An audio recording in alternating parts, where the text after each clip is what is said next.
Hello friends, Mahanadi என்ற எபிசோடில் என்ன நடக்கலாம் அப்படிங்கிறத பற்றி பார்க்கலாம். இன்றைக்கான எபிசோடு இன்ட்ரெஸ்டிங்கான எமோஷனல் எபிசோட் அப்படின்னே சொல்லலாம். காவேரி அவங்க அம்மா சொன்னதுமே தண்ணி எடுக்க கீழே கிளம்பி போகிறாங்க. நிவின் வந்து காவேரி ப்ரெக்னெண்ட்டாக இருக்காங்களே அப்படிங்கிற விஷயத்தை அவங்களால பொறுத்துக்க முடியாமல் அவங்களும் பின்னாடியே எந்திரிச்சு போகும்போது நான் ஃபோன் பேசிட்டு வரேன்னு சொல்லிட்டு கிளம்புறாங்க.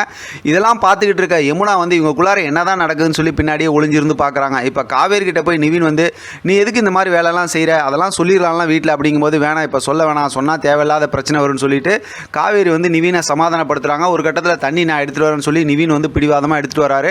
இதெல்லாம் யமுனா பார்த்துட்டு ரொம்பவுமே கோவத்தோட என்ன தான் நடக்குது இவங்களுக்குள்ளார அப்படிங்கிற மாதிரி யோசிச்சுக்கிட்டு இருக்கிறாங்க. இப்போ பார்த்தோம் அப்படின்னா குமரனும் கங்காவும் அங்கே பால்கனியில் இருந்துக்கிட்டு, அதாவது அவங்க ப்ரெக்னெண்ட்டாக இருக்காங்க இல்லையா, அது விஷயமா பேசி சந்தோஷப்பட்டு இருக்காங்க.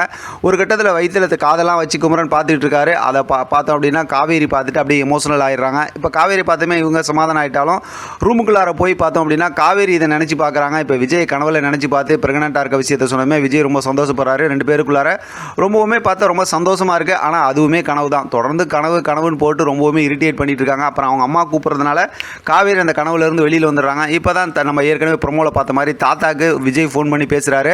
நான் இங்கே வந்து மதுரையில் தேடி பார்த்தேன், அவங்க சொந்தக்காரங்க யாரும் இல்லை, அதாவது வெண்ணிலாவோட சொந்தக்காரங்க யாரும் இல்லை அப்படிங்கிற மாதிரி சொல்லிடுறாங்க. அடுத்து பார்த்தோம் அப்படின்னா அவங்க உசிலம்பட்டியில் போய் பார்க்கணும் அப்படிங்கிற மாதிரி சொல்லும்போது அங்கே போயிட்டு வரணும் அப்படிங்கிற விஷயத்தெல்லாம் சொல்லிகிட்டு இருக்காரு.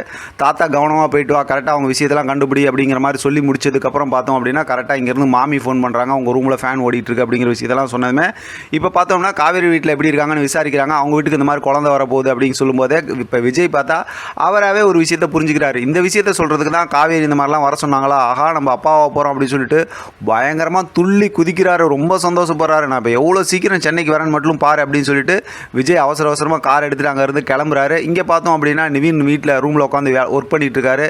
யமுனா வந்து பக்கத்தில் பேச ஆரம்பிக்கிறாங்க. பேச ஆரம்பிக்கும் போது அப்படியே முதல்ல சப்பாத்தி கட்டுக்கு ஹெல்ப் பண்ணுறீங்களா அப்படி இப்படின்னு பேசிட்டு கடைசியில் டைரெக்டாகவே இந்த விஷயத்தை கேட்குறாங்க. ஆனால் இப்போ நிவினால் உண்மையும் சொல்ல முடியல. உனக்கு என்ன பிரச்சனை, ஏன் இப்படிலாம் போட்டு என்னை கஷ்டப்படுத்துகிற அப்படிங்கிற மாதிரி சொல்லும்போது யமுனா வந்து ஒரு கட்டத்தில் நீங்கள் என்னமோ பண்ணுங்கள், என் தலையெழுத்து என்னமோ அதானே நடக்கும்னு சொல்லிட்டு அங்கேருந்து கிளம்பிடுறாங்க. நிவின் வந்து அப்படியே ஒன்றும் முடியாமல் அப்படியே அமைதியாக நின்றுட்டு இருக்காங்க. ஏற்கனவே இந்த மாதிரி ஒரு ப்ரெஷரில் தானே வந்து உண்மையை சொன்னார், இப்போ மறுபடியும் சொல்லிடுவாரோ அப்படிங்கிற மாதிரி ஒரு சுச்சுவேஷனை கொண்டு வந்து கதையில் நிறுத்தியிருக்காங்க. மொத்தத்தில் இன்றைக்கான கதை ரொம்ப இன்ட்ரெஸ்டிங்காக எமோஷனலாக இருந்துச்சு. பார்க்கலாம் அடுத்து என்ன நடக்குதுன்னு. இதை பற்றின உங்களோட கருத்து கமெண்ட் பாக்ஸ் தெரியப்படுத்துங்க. தொடர்ந்து ஆதரவு கொடுங்க. தேங்க்யூ ஃபார் வாட்சிங்.